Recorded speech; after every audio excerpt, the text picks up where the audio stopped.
In the dimly lit levels of the Westfall Financial Center parking garage, the only sound was the distant hum of overhead lights.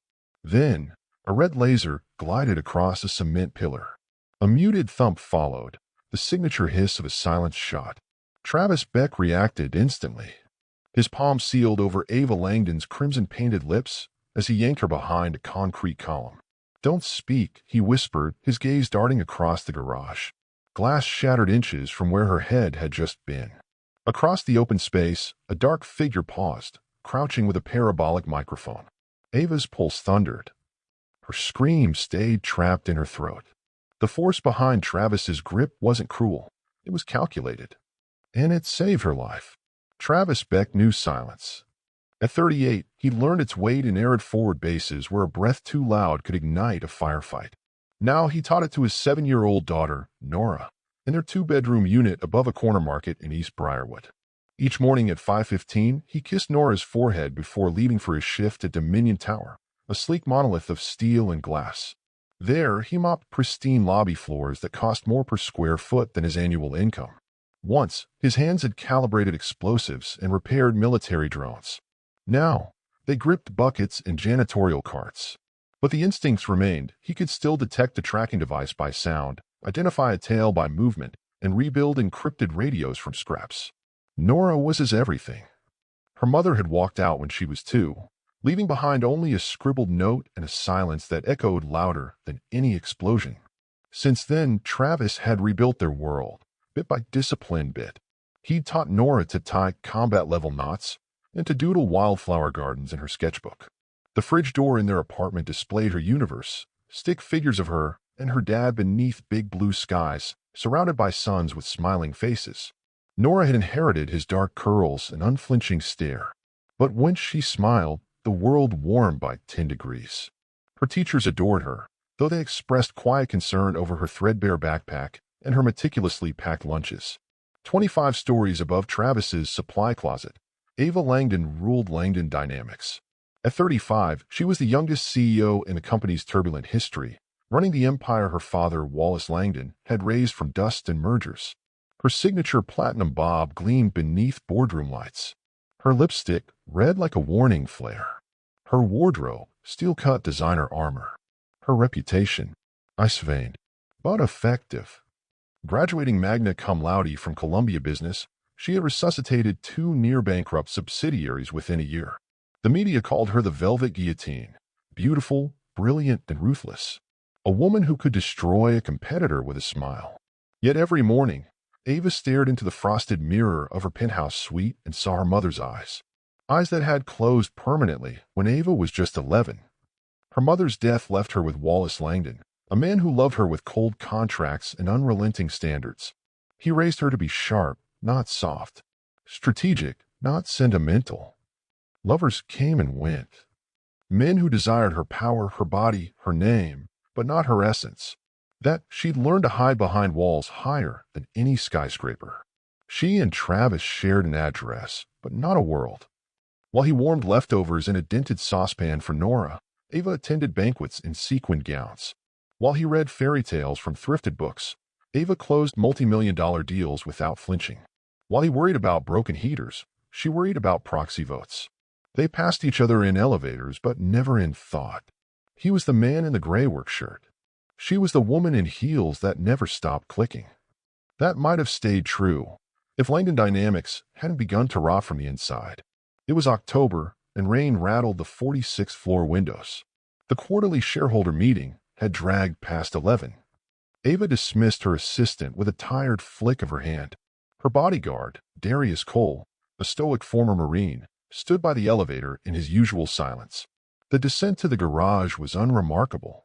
The lights flickered again. Maintenance had flagged electrical problems for weeks. Ava had ignored the work order. Darius stepped forward, scanning shadows. Her Louboutins echoed on concrete. Her red coat was a firebrand in the gray expanse. She reached for her phone. A whisper. A shift in air. A hiss. Darius fell forward, clutching his arm. His gun slid beneath a nearby van. A small device flew from his coat pocket, skidding across the floor, a USB. Its label glinted under the flickering lights. Internal audit Q3. Then came Travis. He hadn't meant to be there. Routine maintenance. A scheduled ventilation check. Wrong place. Right time. He lunged, grabbed Ava, and pulled her behind a service column, shielding her body with his. Across the garage, figures moved, coordinated. Professional. He tapped her wrist 3 times. Stay low. She obeyed, back pressed against oil-streaked cement. Designer outfit be damned. Travis crawled to Darius's prone body, retrieved the USB, checked his pulse. Still alive, barely. The USB vanished into a sealed Ziploc from Travis's kit. He didn't call 911. He knew better. Too many years. Too many risks. Instead, he activated an encrypted app on his phone. The USB's contents cloned silently. Data streamed. Emails. Contracts. Videos. Names. At the core of it all. Emery Kane. Langdon So. The man who once scolded Travis for a fingerprint on his office window. He remembered Kane's face. Sunken cheeks, predatory eyes, smile like a wolf in a silk tie. The attackers closed in, moving with the precision of ex-military. Emery had sent killers. But they hadn't planned for Travis Beck. He pulled Ava into the mechanical maintenance corridor. A labyrinth of steel and noise. They moved like whispers. She was trembling. He pressed 2 fingers to her lips again. She nodded. The game began. Travis triggered every trick he'd learned from years in the field. Looped camera feeds, rerouted power, random alarms, reversing garage fans to cover their movements. For 2 hours, the garage became a battlefield. By the time sirens finally echoed, the attackers vanished like smoke. But Travis knew this wasn't over. The USB in his pocket was dynamite. And Kane? Kane wasn't done. As dawn broke over the East Briarwood skyline, Travis tucked Ava into the back of an old sedan and drove. Not to the cops. Not to the ER. But to a location Kane couldn't touch. An off-grid bunker once used by Travis's recon unit. Ava sat on a folding chair. Her red coat torn. Her polish chipped. Her facade cracked. For the first time, she looked a human. In a tower 2 miles away, Emery Kane stood at his window, sipping from a crystal tumbler. The message arrived. The USB was gone. The janitor had it. And Ava was with him. Kane smiled. It didn't reach his eyes. He had men, resources, data, and now a target, Travis Beck. And his daughter, Nora. Everyone had weaknesses. He would find them. The first move came at Nora's school. Travis spotted the surveillance van from 2 blocks away. Wrong license plate format. Wrong antenna build. Eyes that looked too alert for a parent pickup. He casually detoured, never making it to the front gate. The second attempt was worse. 2 men posing as utility repair techs entered their apartment building. Travis, watching from a cafe across the street, had installed cameras 2 weeks earlier. He watched them scan door numbers, not pipes. He moved fast. By the end of that week, he and Nora had slept in 3 different homes, safe houses owned by men who never asked questions, who owed Travis favors from darker days. But this couldn't last. Nora needed consistency. Books, bedtime routines, a life free of backdoors and burner phones. Ava, meanwhile, was unraveling. Stripped of her penthouse, her drivers, her status, she was just a woman now, with everything to lose, and nothing left to hide behind. Travis had stashed her in a roadside motel in the outskirts of Camden Hill, cash only, under the alias Helen Moss. She sat on a stiff bedspread in Target sweatpants, her platinum hair hidden under a gas station cap, and tried to process her downfall. The USB was damning. Fraud, bribery, embezzlement. But that wasn't the worst of it. Hidden within encrypted partitions buried deep was something sickening. Kane hadn't just sabotaged board members or manipulated financial records. He'd been slowly killing Wallace Langdon. Microdoses of thallium, hidden in vitamin injections delivered monthly by a concierge doctor, Kane's former roommate. It mimicked the symptoms of dementia. Ava's father was being mentally erased. They met at a highway diner near the state line to compare findings. Ava in jeans, Travis in a flannel. She looked smaller now. Real. We have to go to the FBI, Travis said, gripping his coffee mug. Ava shook her head. Kane's reach is everywhere. Prosecutors, judges. The moment we surface, we disappear. Then we go to the press. He owns that too. Or enough of it. Shell companies, media outlets. He'll say it's a hoax. A rival smear job. You're trying to protect your father. Her composure cracked. He's all I've got. He's cold, yes, but he's my father. And according to this, he's been slowly murdered for 2 years. Then expose it. Save him. She looked away. Some of these deals before Kane, my father wasn't clean. He built Langdon Dynamics by crushing others. The investigation will burn everything. Travis leaned back, letting the silence stretch. In my world, you neutralize the threat. Keep your daughter safe. That's it. But your world, it's built on gray. I've lived in gray so long, she whispered. I forgot what sunlight feels like. My daughter drew a picture, Travis said. It was us. But she added a third person. A woman with yellow hair. Said 2 people looked lonely. Ava's eyes welled up. I haven't belonged to a family since I was a child. Maybe it's time to choose. Your father's empire or something real. The argument that followed was quiet but brutal. Ava accused him of seeing the world in absolutes. Travis fired back that her silence enabled monsters. They were both right, and both terrified. Then she broke.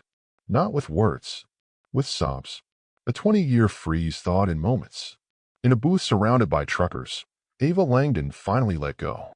Travis shifted around to her side, unsure how to comfort. This soldier-turned-janitor could dismantle a bomb blindfolded. But this? A crying woman? It was war of a different kind. He placed a hesitant hand on her shoulder. She leaned into it. 2 strangers. One collapsing world. Then Kane's men found the motel. Travis had been watching the parking lot through a rifle scope when the SUVs arrived. They grabbed the go-bag.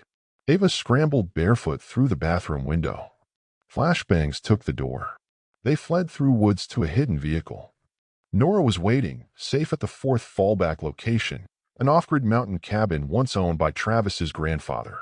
It had no power, no cell signal, no noise, just wood, snow, and silence. And for a while, that was enough.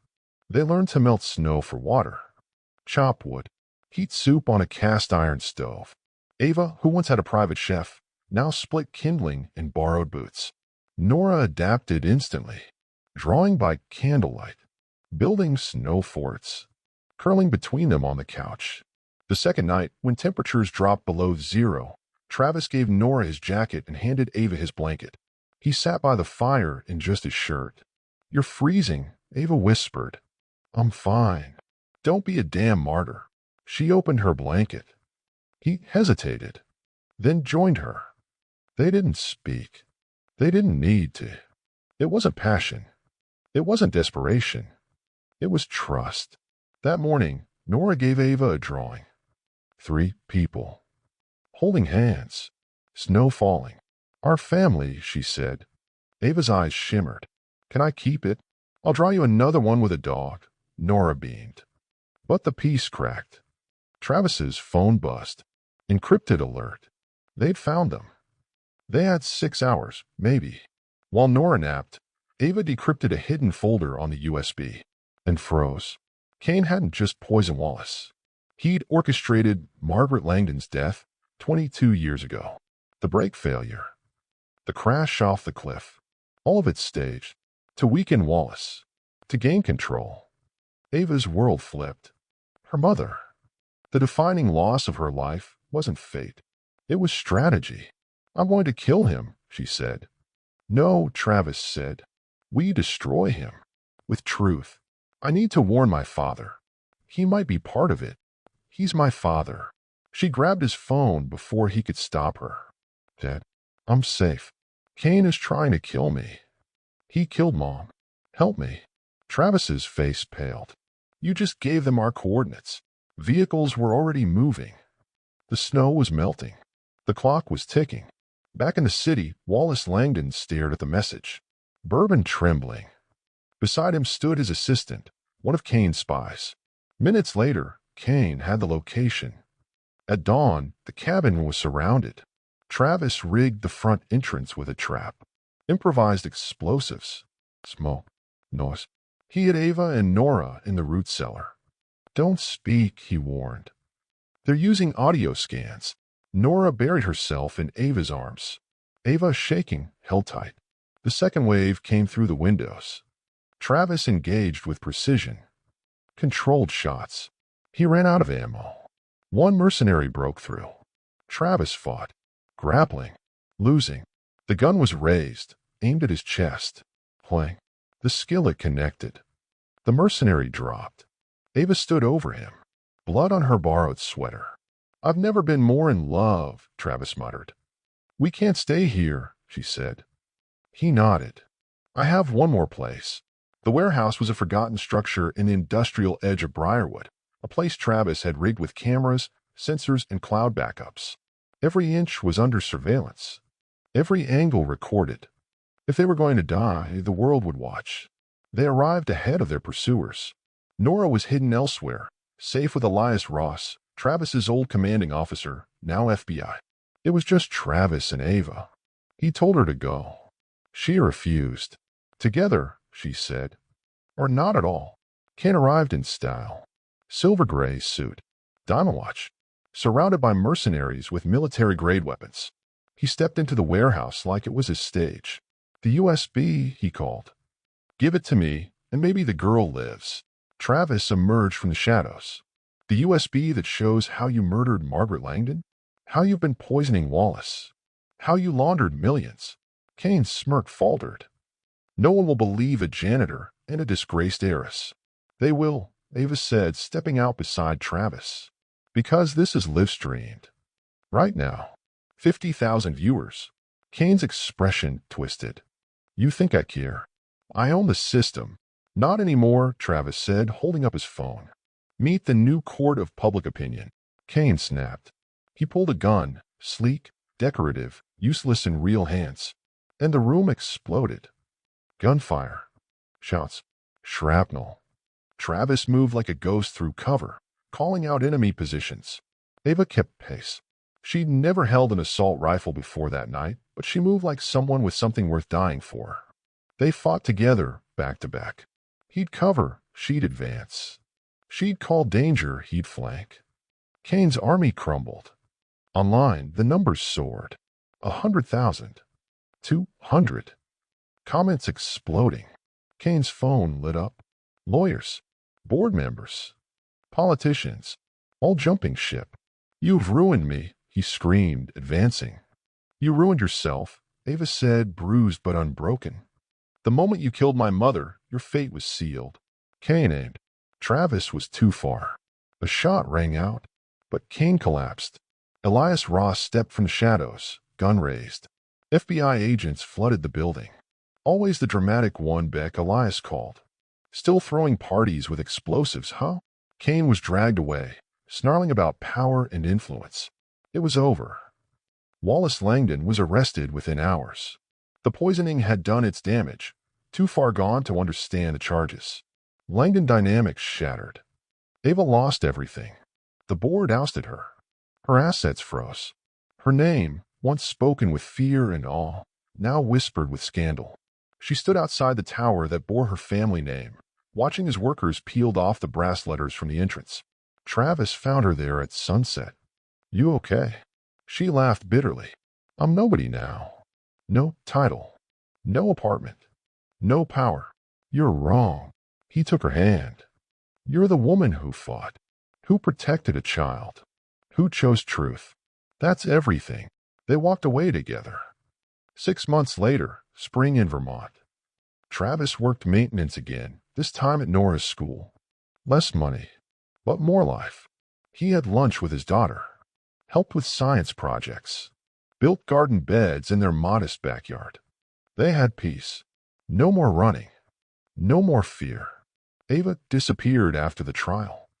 She testified, stoic and composed. Damian Kane received life without parole. Wallace Langdon was placed in a facility. The empire crumbled. Rumors said Ava moved to Boston. Others said she worked at a nonprofit. Travis didn't chase her. She needed space. But Nora never stopped asking. Then, one warm Saturday, the doorbell rang.